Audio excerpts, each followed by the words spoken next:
What's good, y'all? Welcome back to a brand new reaction. This time we were doing the new video from High Top, how to save the Sony Spider-Man universe. Now, you guys know I don't typically do regular YouTube videos. You guys know for reaction, I typically just do trailers, press conferences for E3 or Gamescom or TGS or PlayStation Showcase or whatever the fuck. That's what I do. I don't usually do typical regular YouTube videos unless there's a good reason for it. High Top is one of those reasons. Sometimes, though. I don't react to all those videos, you guys know.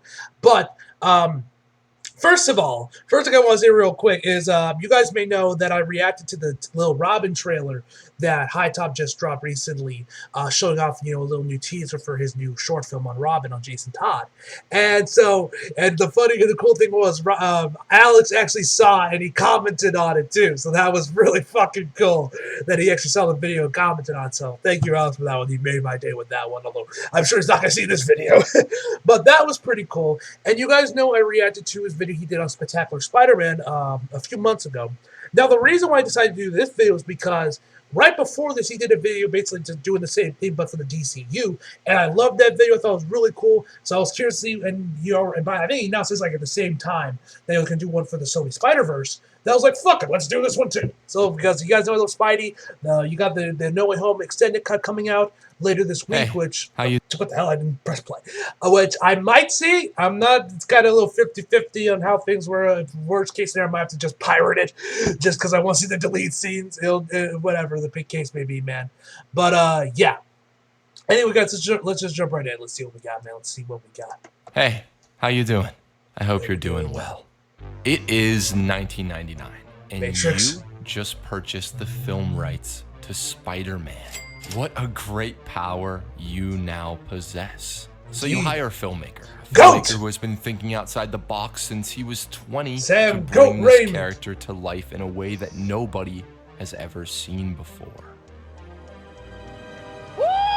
He crushes it. Your film is a smash hit, literally changing the way the audience sees Spider-Man, sees superhero movies, sees the entire Marvel universe. You have just changed the course of big budget filmmaking, of pop culture, and, in a way, changed the course of history.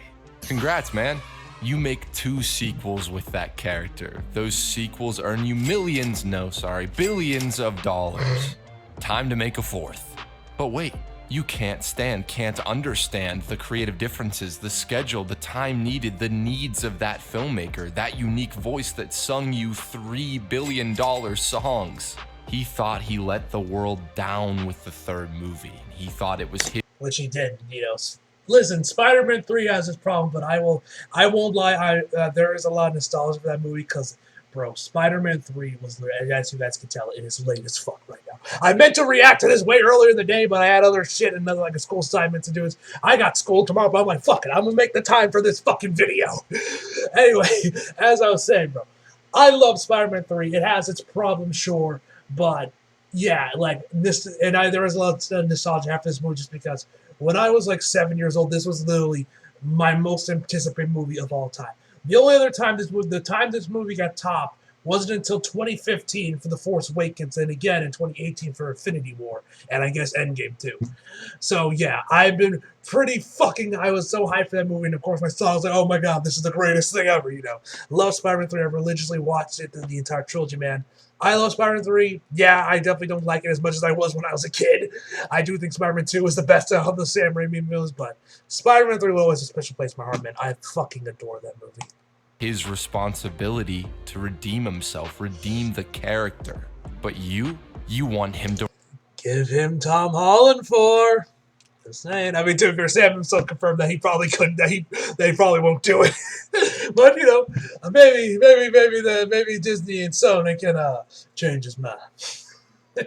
rush for. You can't wait. You'll lose the rights. So you cancel the project, killing the dream. You start fresh with a new voice, a voice that has the potential to sing just as loud as the first. You micromanage, you're scared, people don't respond as well, as strongly, as lovingly. You micromanage some more, you're terrified, you're on the verge of losing money, losing the talent that you have bestowed the great power onto. You are at a loss. You send an email to the first filmmaker. That email goes something like this. I really need your help with you-know-who. I've made a mess of it. I know you don't want to do it, but I trust you more than anyone, and at the very least need your help with hold, figuring out what to do. Hold on. Is High Top pulling this shit out of his ass, or did this actually happen at Sony? We all know that there were email leaks and everything with the Sony hack about them talking with Marvel, but what did, like, fucking Avi or whoever actually hit up Sam Raimi after TASM 2? He responds, "You are very almost my oldest friend, and maybe it is I who have made Bro, why you gave Sam such a deep voice, bro? He doesn't sound like that. a mess of things. How can I help? Tell me, and I will do anything. I am in your corner. Peter Parker is a good guy and deserves to be rescued." It is now 2014. Soon you'll make a deal with the biggest movie studio, the biggest machine on Earth. Soon you'll lend that beloved icon, loan him, send him away so that he can swing once more. You are Sony. You own Spider-Man. You've shipped him off to the Marvel Cinematic Universe. And now you want to build your own Spider-Man universe. You've wanted that for almost a decade, but you seemingly have no idea how. Let's go in. But before we web zip on into it, I'd like to thank the sponsor of today's course. video, Z-Biotics. Engineered what? by PhD scientists, Z-Biotics is a probiotic drink that breaks down the byproduct of alcohol, which is responsible for those rough, treacherous, and just plain awful mornings after drinking. When you drink, a toxic byproduct So this is a hangover cure, bro. You could just say that. of alcohol builds up in your unprepared gut. It's this byproduct, not dehydration, that causes you to feel terrible the day after drinking. Z-Biotics produces an enzyme like the one your liver uses to break down this byproduct. This is real science that works. No random plant extracts, no off-the-shelf ingredients. If you're the kind of person who enjoys drinks with friends, wants to unwind at the end of the day, and not dread the morning after, then Z-Biotics is perfect for you. One Z-Biotics before you start drinking is all you need to enjoy your night and still look forward to tomorrow. But please don't be that guy. I've been that guy, and it's not fun. Drink responsibly, pace yourself, and get a good night's sleep. The next day you'll feel refreshed and ready to make the most. Of course, that's always. Best of all, Z-Biotics offers a 100% money-back guarantee if you're not completely satisfied. Order Z-Biotics by clicking the link in the description box or heading on over to zbiotics.com/hightop. Use my code HIGHTOP for 15% off your first order. Thanks, guys. Now, just like last time, before I tell you what my massively unqualified ass would do to save Sony's Spider-Man universe, I want to know what you would do. I know that the Spider-Man fan base is full of dudes like me who enjoy spewing spicy, passionate opinions. Let me know what you would like to see in the comments, other than Morbius 2. Speaking of Morbius, step 1, stop making every film a superhero film. Why on God's Green Goblin was Morbius a superhero movie? Like, out of all the genres, subgenres that character could be molded to fit, horror, body horror, thriller, goofy B-movie, they decided to make Morbius a generic superhero origin movie that feels like it should have come out in 2003. The inspiration for a movie starring the living vampire should not have been Batman Begins. When you're adapting Spider-Man's world, not every character needs to follow in his footsteps. We've seen that done to death with actual superheroes. We don't need to see it be done with their villains. I am Venom. The first Venom was plagued by this problem, but got by on Tom Hardy's acute awareness of exactly the type of movie Sony wanted to make. The madman knew how to elevate a cookie-cutter story by chewing the lobster with such absurd cartoonishness that we almost believed that the Eminem song, that big gray muck fighting big black muck, was all. Bro, I don't give a fuck anyone says. I will stand by that the Venom Eminem song is an unironic banger, bro. That song slaps.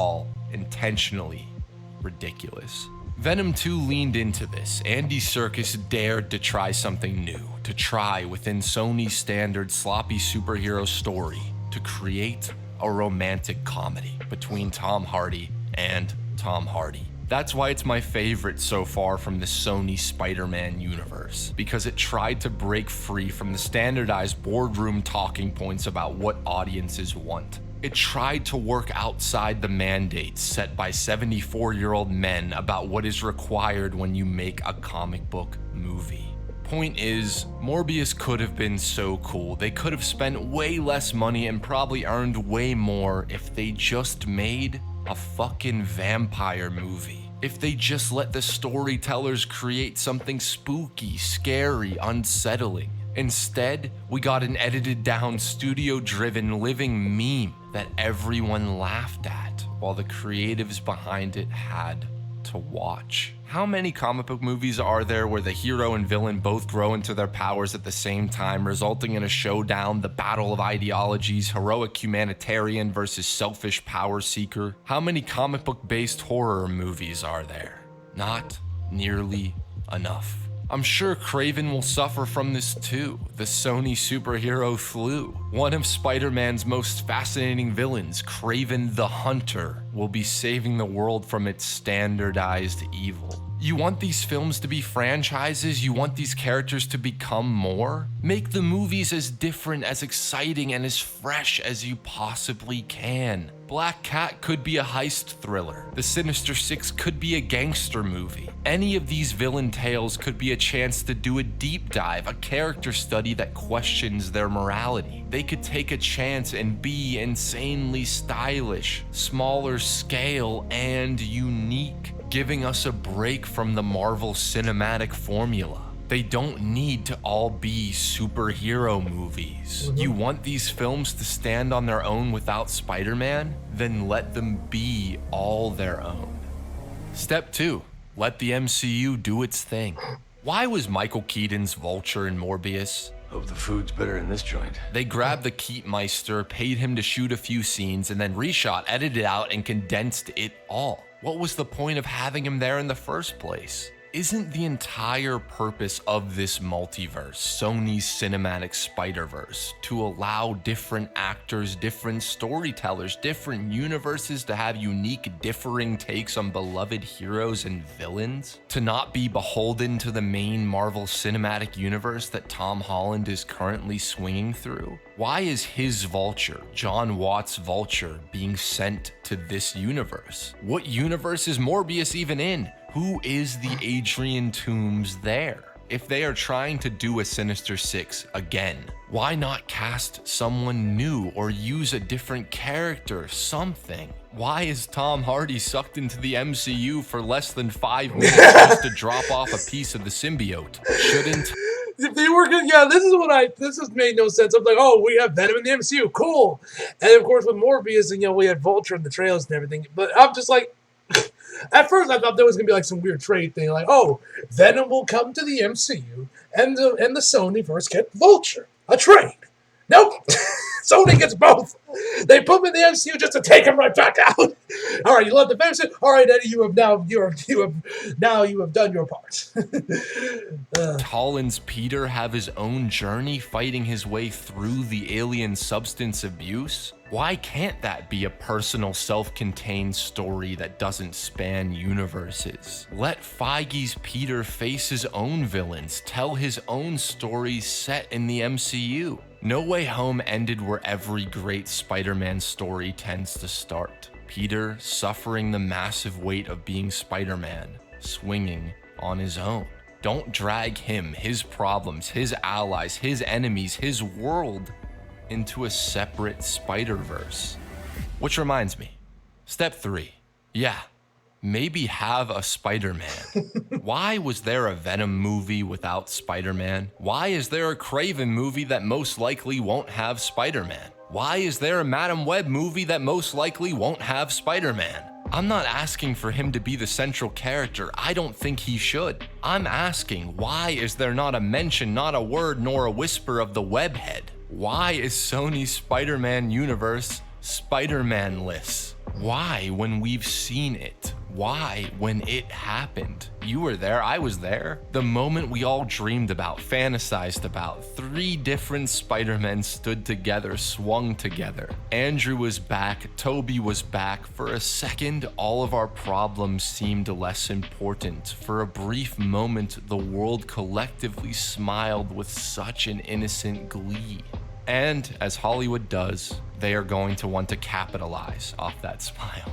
I've been saying for years, pay him whatever he wants, let him have script approval, and make Andrew Garfield Sony's Peter Parker. Captain Midnight just did an entire video on this, and the captain is correct. Mark Webb and Andrew Garfield's Peter seems to be the fan favorite of No Way Home, but he's always— Yes, Andrew.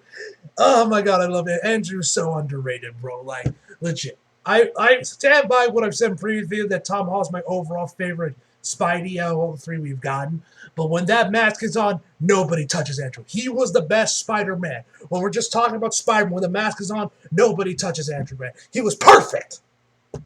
Been the Spider-Man with the most potential, if you ask me. Yes! Andrew clearly adores the character. Yes! He might be one of the greatest actors of the generation, and his take on Peter is by far the most tonally in sync with what Sony is trying to do. His Peter Parker had a lot of unresolved pain, but a sense of newfound peace when we last saw him. He's older, but still learning how to grow up.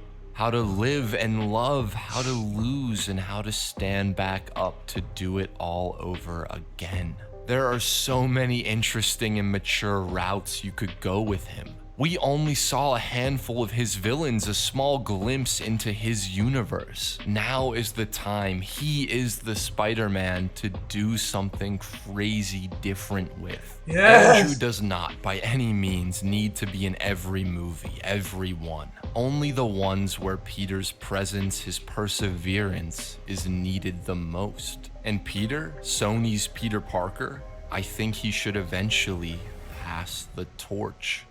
If Tom Holland is going to be Peter Parker for a long time, maybe it's time Miles Morales was Spider-Man. Do I want— Bro, we got Spider-Verse for that!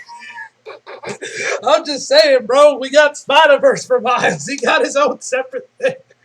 I feel like I get what he's coming from with that, but like, we have Spider-Verse. I'd say just keep Andrew, and I just let Andrew and Tom do their things for live action lead, and have Miles do his thing in the animated verse. Want to see Miles in the MCU? No, because Tom's Peter is still very young and still has years of stories left to tell. Do I want to see him in the Raimi-verse? That would be pretty cool, man, but I doubt if Sam and Toby even wanted to go for one final swing, that Miles would be the direction they went in. I'm sure the mystical Spider-Man 4 would be a very personal, self-contained tale for Sam, Toby, and Kirsten. But yeah, bro. I'm not one of the— I would love to see a Spider-Man 4, man, but I don't think it'll ever happen. I don't know, but hey, Multiverse of Madness kicked ass, bro, so maybe we'll get it. I don't know, bro. I just want Sam Raimi to direct another Marvel movie. Just give him whatever. I don't give a fuck what it is.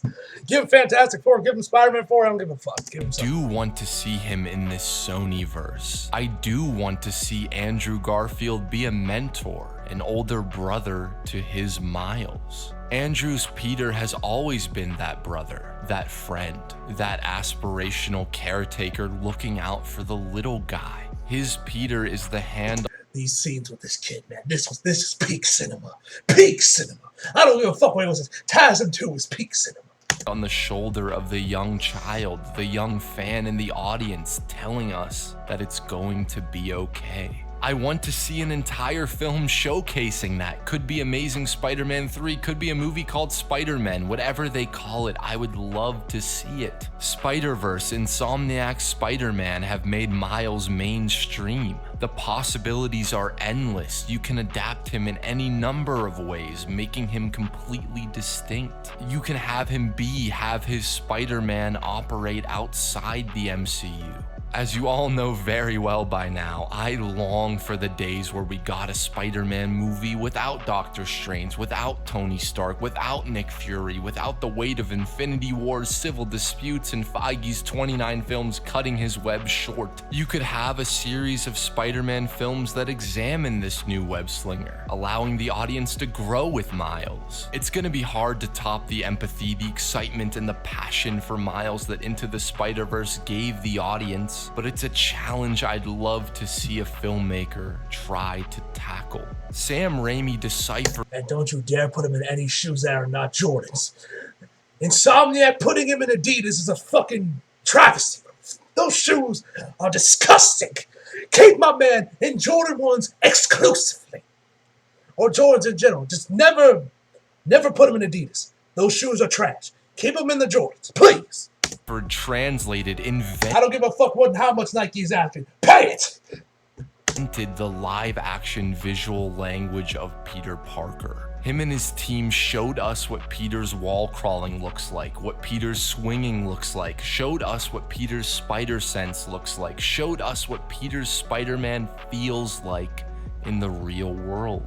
It's time for someone to come along and do it again, do it new, make it their own, make it Miles. The people want Miles. Sony wants a Spider-Verse, and you can't have that with just Peter. You need to have others be able to don the mantle, put on the mask. We've had 3 different live-action Peter Parkers in my lifetime. I want the next generation to have a different face to swing with, to look up towards, to aspire to be.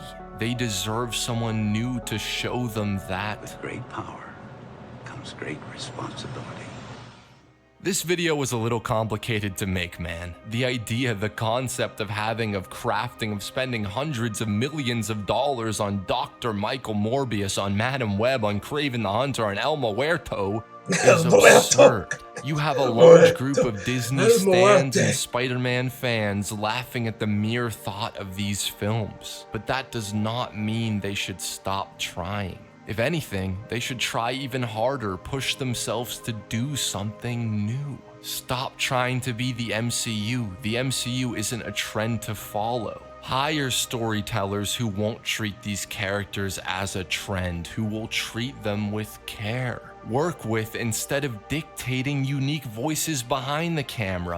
Avi, we're talking to you. Make bold choices in front of it. Sony was on top of the world. They allowed Sam Raimi to set the gold standard for superhero movies. There is no MCU without his Spider-Man. No Way Home's success is in large part owed to what they did long before, long ago, on their own. It's shocking that the only option they felt they had after The Amazing Spider-Man 2 was to give up, throw in the towel, and start again. It's sad that they felt Spider-Man had to join a different universe in order to make people care about Peter and his Spider-Verse. The possibilities of that Spider-Verse are endless. Raimi, Webb, Watts, Spider-Gwen, Spider-Man Noir, 2099, Mayday, Miles. Distinct universes, distinct genres, distinct styles, distinct directors, distinct films. You never needed Iron Man to save your franchise. You have Spider-Man. You have had Spider-Man,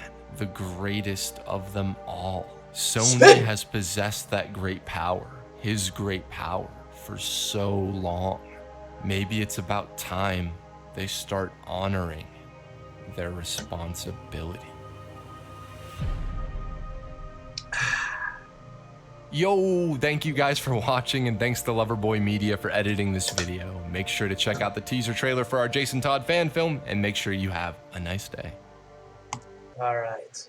Fantastic video once again from High Top. Okay, let's read these comments real quick. Let's see what the people are saying. You have Spider-Man, the greatest of them all. This line's incredible.